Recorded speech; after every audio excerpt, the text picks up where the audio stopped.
Y volvemos a la oficina del abogado y periodista Wenir Sartú, hijo de uno de los fundadores del Frente Amplio, un analista crítico hoy con las políticas del gobierno y que se ha mostrado desde el inicio con un grupo de personas movilizándose en forma continua tratando de suspender este proyecto, cosa que no parece fácil de conseguir. Seguimos hablando de la segunda planta de los finlandeses en Uruguay. Pero el gobierno o el Estado está justamente jugado a esa planta. No hay otros proyectos como para suplantar esa idea de una tercera planta de celulosa. ¿Sería ese el argumento principal para llevarlo adelante?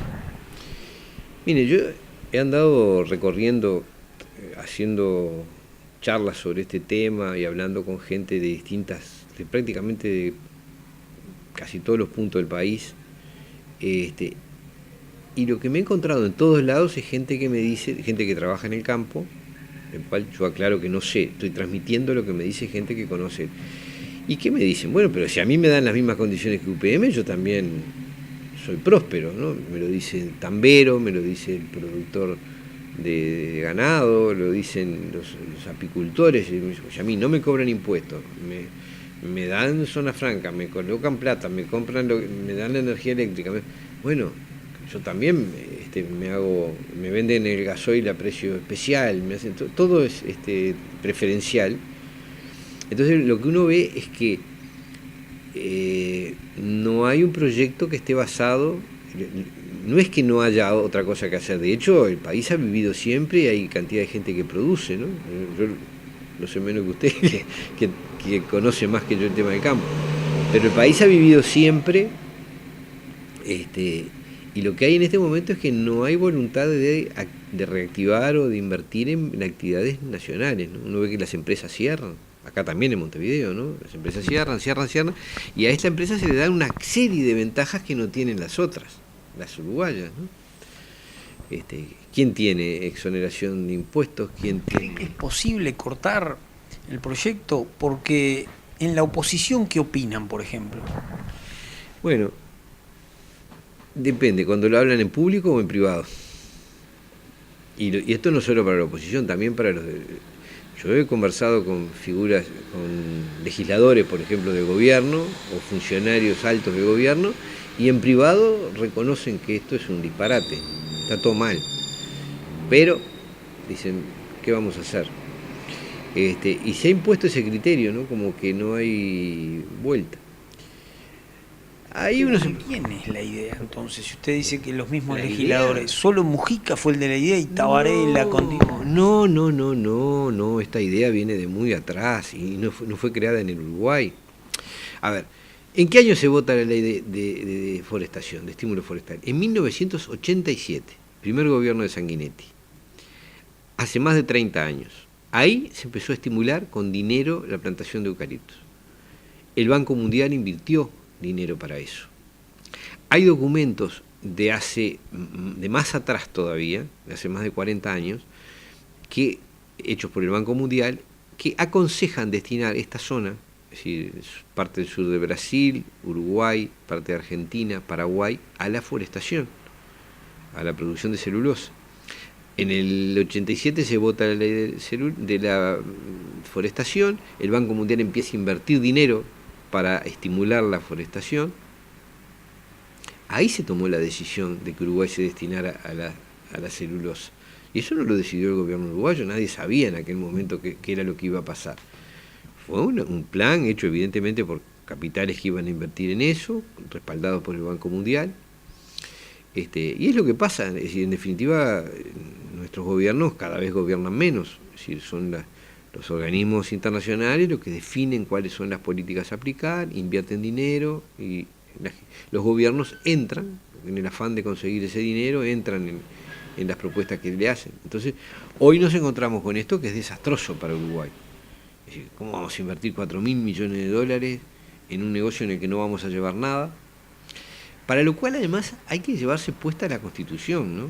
Porque el Poder Ejecutivo no tiene facultades para hacer lo que está haciendo. Esto no fue presentado al Parlamento, esto lo resolvió el Poder Ejecutivo por sí mismo. Nunca se le ocurrió llevarlo al Parlamento a que lo votaran en una ley, para que se lo aprobaran por ley. Lo hizo en secreto, además no lo dio a conocer. Se conoció el 7 de noviembre del 2017 cuando se firmó.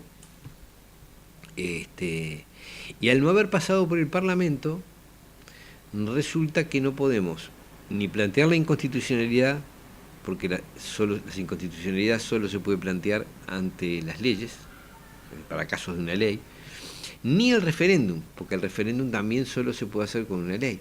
Entonces, este contrato solo podía salir jopeándoselo al Parlamento, era la única manera. Si iba al Parlamento, se iba a discutir públicamente, iba a intervenir la prensa, nos íbamos a enterar todos, el Parlamento o no lo votaba, o si lo votaba, iba a dar lugar a discusiones y a aprobar una ley, y esa ley después podía ser atacada por acción de inconstitucionalidad o por referéndum.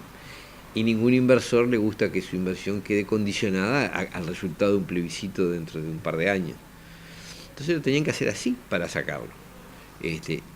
Y con eso terminamos con una serie de barbaridades desde el punto de vista constitucional. La más grave, además de no pasar por el Parlamento, es que el contrato le da estabilidad jurídica a UPM.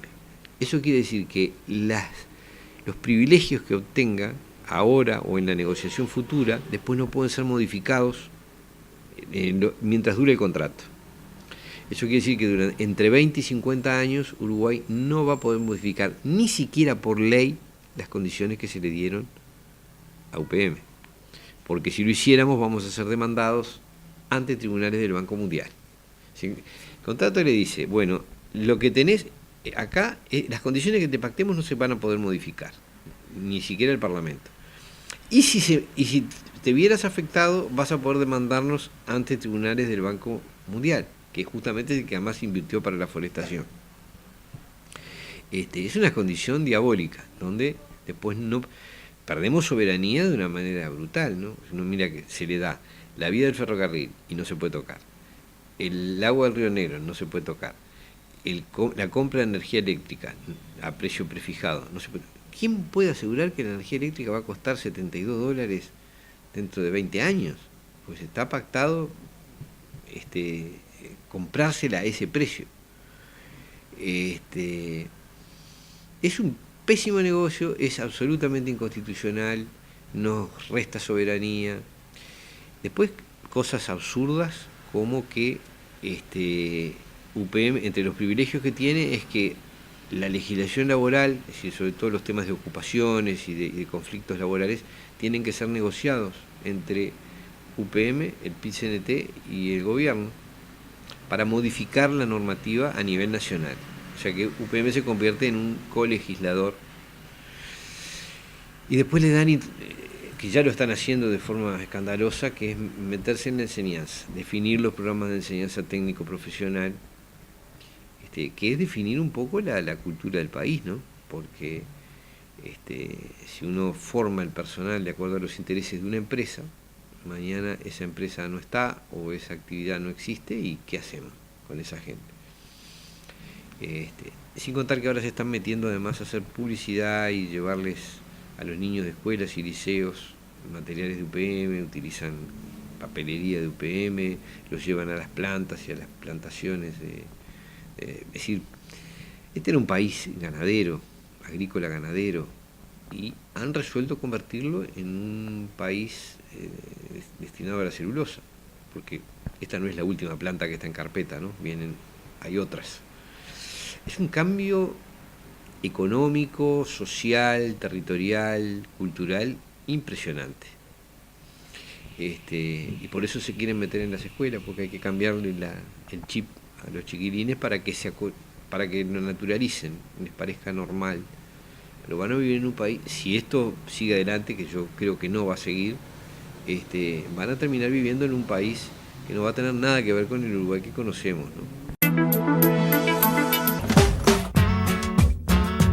En Durazno, el lugar apropiado para las compras para su establecimiento agropecuario o su chacra es Agroveterinaria Lipa, del doctor Fernando Gelós.